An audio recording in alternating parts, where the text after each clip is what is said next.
এর কারণে কি হয়, যে ব্লিডিং হয় আর পেইন হয়। এর হচ্ছে রিস্ক ফ্যাক্টর, রিস্ক কী কারণে হতে পারে, যেমন মেনলি মোস্ট কমন কজ হচ্ছে যে কনস্টিপেশন, পায়খানা শক্ত হলে মেনলি হয়। এর হচ্ছে ওবিসিটি, প্রোলং সিটিং হলে, লো ফাইবার যদি ডায়েট খাই তাহলে হবে, বা হাই ফ্যাটি ডায়েট নিলে, প্রেগনেন্সি যে ফ্যামিলি হিস্ট্রি থাকলে এই সমস্ত কারণে হচ্ছে কি পাইলস হতে পারে।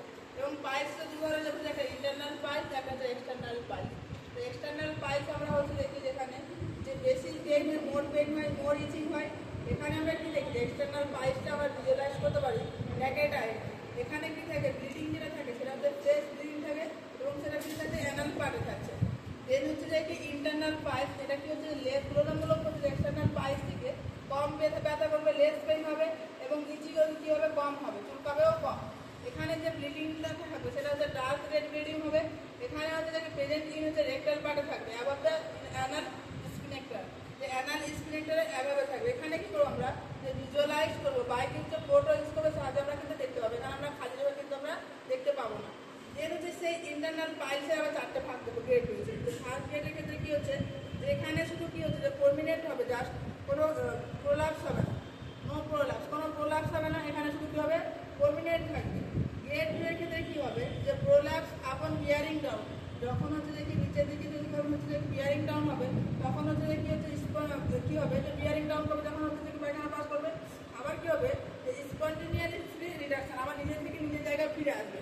গ্রেড 3 ক্ষেত্রে কি হবে, যে প্রোলাপস আপন বিয়ারিং ডাউন, যখন হচ্ছে পায়খানা পাস করবে তখন হচ্ছে নিজের প্রোলাপস হবে, কিন্তু এখানে আমরা কি করে দেখবো, যে ম্যানুয়ালি কিন্তু ম্যানুয়ালি কি করতে হবে, আমাদেরকে রিডাকশন করতে হবে, মানে আমাদের বাই হ্যান্ড রিডাকশন করতে হবে, নিজের জায়গায় নিজে থেকে ফিরে আসবে না।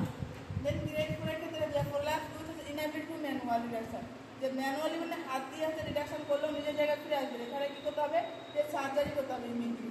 দেন হচ্ছে ম্যানেজমেন্ট অফ পাইলস, পাইলসকে আমরা কি জানি, যে মেনলি আমরা মোস্ট কমন কজ জানি কনস্টিপেশন, তাহলে আমরা সেখানে ম্যানেজমেন্ট করবো।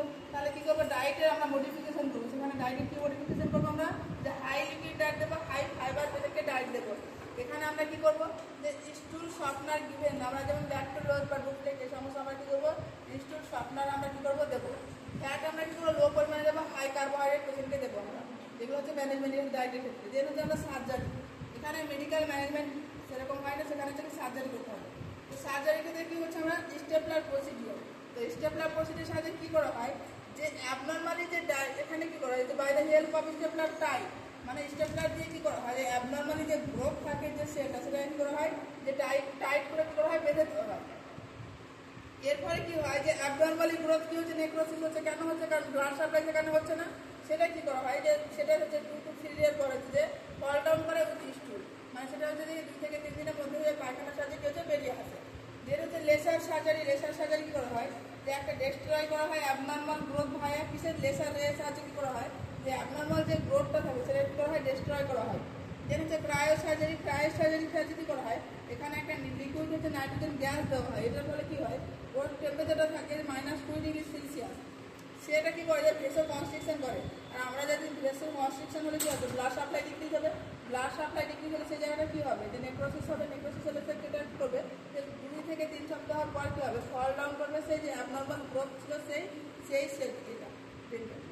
এবং হচ্ছে আমরা কী করতে পারি পেশেন্টকে ম্যানেজমেন্ট, যে আফটার হেমোরয়েড সার্জারি আমরা কী করবো, ফার্স্ট 24 আওয়ার্স কিন্তু আমরা পেশেন্টকে প্রন পজিশন দেবো, মানে মুখের ভাজে উঠে এসে দেবো আমরা।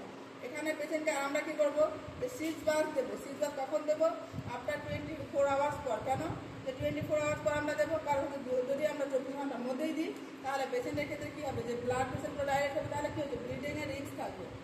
এখানে যে আমরা যে ওয়াটারটা ইউজ করি সিজ বাসের ক্ষেত্রে, তার টেম্পারেচারটা থাকে 110 থেকে 115°F, যখন আমরা সেলসিয়াসে করি তাহলে 43 থেকে 46 হচ্ছে যে ডিগ্রি সেলসিয়াস কাছে।